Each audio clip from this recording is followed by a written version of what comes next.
Welcome to another Toronto After Dark Film Festival 2016 video. Film I'm going to be covering today would normally fall under the 31 Days of Horror, but in essentially not since I went to the Fantasia Film Festival has this happened before, where I've actually seen a film before going to the Toronto After Dark Film Festival. When I went to Fantasia, I saw a whole bunch of films, obviously, at that film festival, and it was in the summer, so any of the films that they, because they go there as well and see what's playing and such, anything that was ported over to the Toronto Film Festival, that I caught in Montreal, obviously, I wouldn't count either. But this one, I didn't go to Fantasia this year, though I really, really wanted to. This one actually had a theatrical run in, North America. In Toronto, it played several theaters. It wasn't just one theater. And one of the theaters it played was just up the street from me, where it was playing for like a good month and a half, maybe. And it was weird because it had been playing there for a while, and I didn't know anything about it. And then I started hearing, this movie, I should, and I was like, what is it? I saw the poster, at the movie theater, and I thought it was a natural disaster movie, based off of what I saw on the movie poster. Well, it turns out it wasn't. It was a zombie movie. So the second part of the zombie night for Toronto After Dark Film Festival 2016 is Train to Busan, or Busan Hang. I'm not Korean. I don't know how to speak Korean. So, Busan Hang. Comment down below if I'm completely butchering that, because I know I am. So this is sort of like, how they had snakes on a plane, and, it was contained type thing. Well, if you take the idea of snakes on a plane where the monsters are all contained on a mode of transportation, and you combine that with something like Snowpiercer, you get Train to Busan, or like Zombies on a Train type thing, which I do believe has been done maybe in other movies. I don't know. I do know there was a Snakes on a Train movie, taking off the snakes on a plane, spin off of that. But yeah, so essentially this is a bunch of people who are on a train right when the zombie apocalypse happens. So they are going along, and of course one of the passengers gets on the train, happens to be infected, and things spiral out of there. As is the case with a lot of Korean films, there's a lot of melodrama from sort of like sub-stories and such, based off of all the different characters. And of course it's a train full of people, so you expect that there's quite a few actors in the whole thing.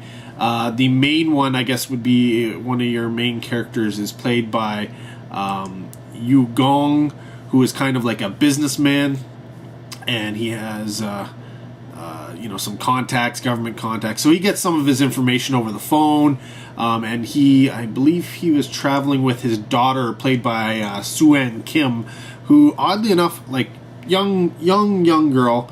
I don't even, how old do you think she was? I don't know, but she's actually, this wasn't her first film, so kudos to her. Hopefully she goes far in her career. I think she did a very well job, good job in this. Next up, we would have, I think it was Yumi Jeong, who is, I think she was the pregnant wife of the character played by Dong Seok Ma, who is actually quite a seasoned Korean actor, and you probably, if you're into Korean and Japanese and probably even Chinese films, may recognize him He was in, I'm trying to think, Nameless Gangster, Rules of the Time, as well as Mother Vengeance, and there was another one I was thinking of. Chronicles of Evil, Kundo, Age of the Rampant, and the big one most people might have seen him in is The Good, the Bad, and the Weird, from Ji Woon Kim. I do know that got a theatrical here. Maybe probably got a theatrical, at least a limited one everywhere. And it wasn't a bad. It was a Western. You know, Good, the Bad, and the Ugly. This is Good, the Bad, and the Weird. It wasn't bad. And then we get a character who is the evil businessman on the train and sort of does everything selfishly. That's played by Yoo Sung Kim, who really he is the bad guy here. It's not the zombies, it's him, which is not surprising. And then we get some young actors who are essentially high school students. There's a bunch of them, but there's two main ones, a girl and a boy. One played by the boy is Woo Sik Choi, and the girl is So-hee, or An So-hee. And of course they have sort of like a little love interest going on there.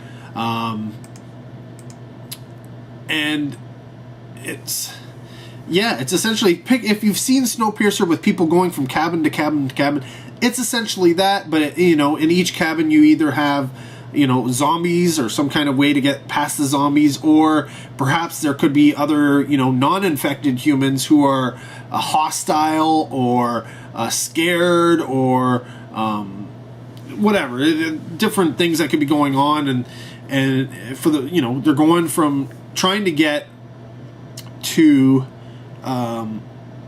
some people are trying to join up with each other. Others are just trying to get away from the zombies because, the zombies tend to start breaking through things and all that kind of stuff. It's quite enjoyable. I mean, there's a reason why the festival programmed this, even though it had already had a theatrical run in Toronto. And that's because a lot of people didn't even know it had a theatrical run.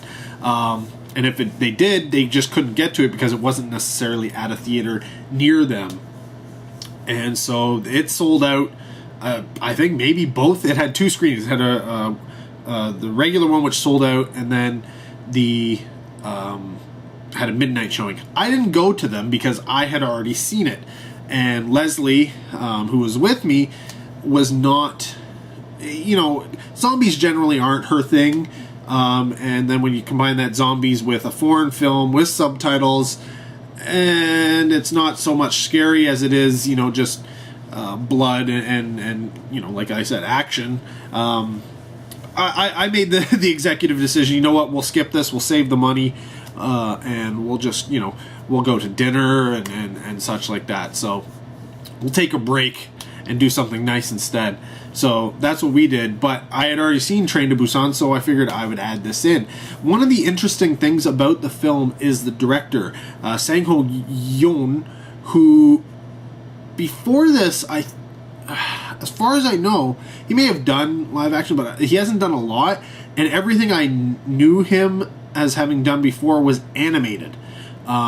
He did Seoul Station, The King of Pigs, and a film that I haven't seen, Seoul Station or The King of Pigs. I wanted to, but I did see The Fake. I saw that at TIFF, the Toronto International Film Festival, I believe. I think that's where I saw it.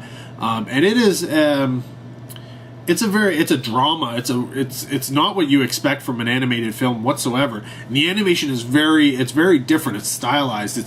It's not like anime necessarily. I was quite surprised by The Fake. So I'm not surprised by how well Train to Busan plays out. Where Train to Busan loses me, and I don't put it up as high as a lot of other people do is the ending. It kind of climaxes, and then it has this sort of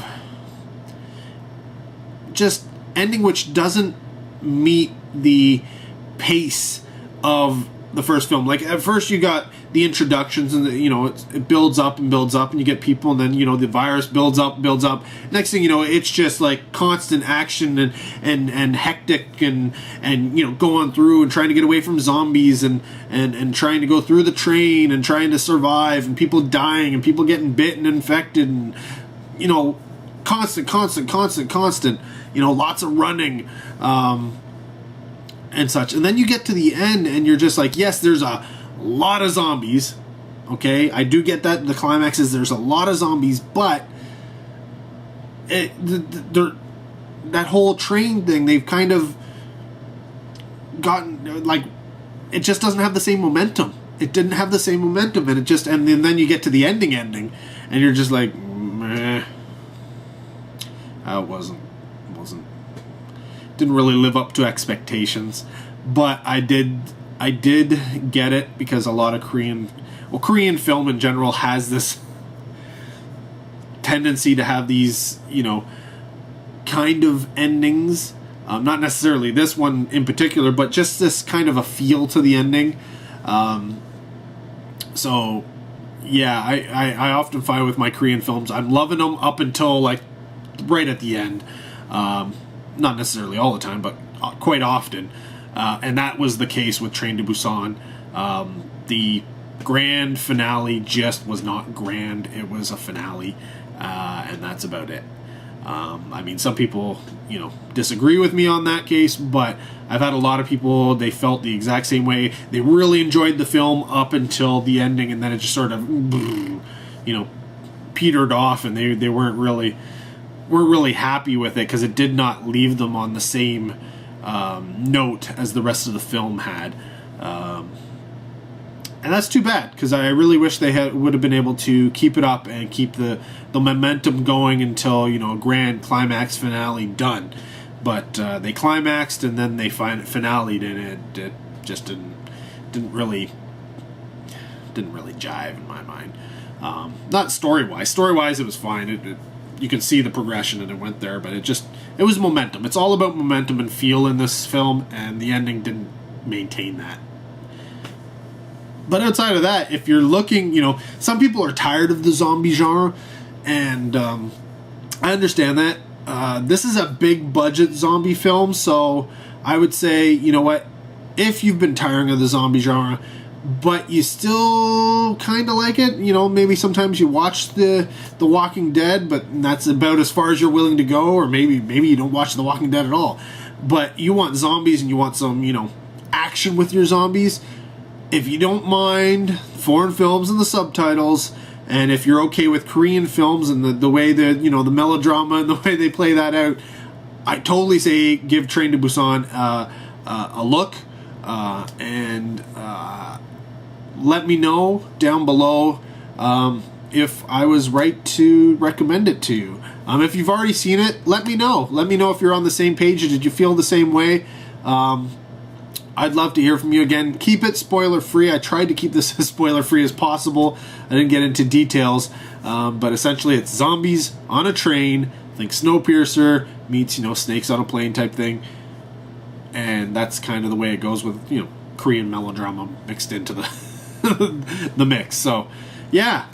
Thanks for watching. Till next video, take care. Have a good one.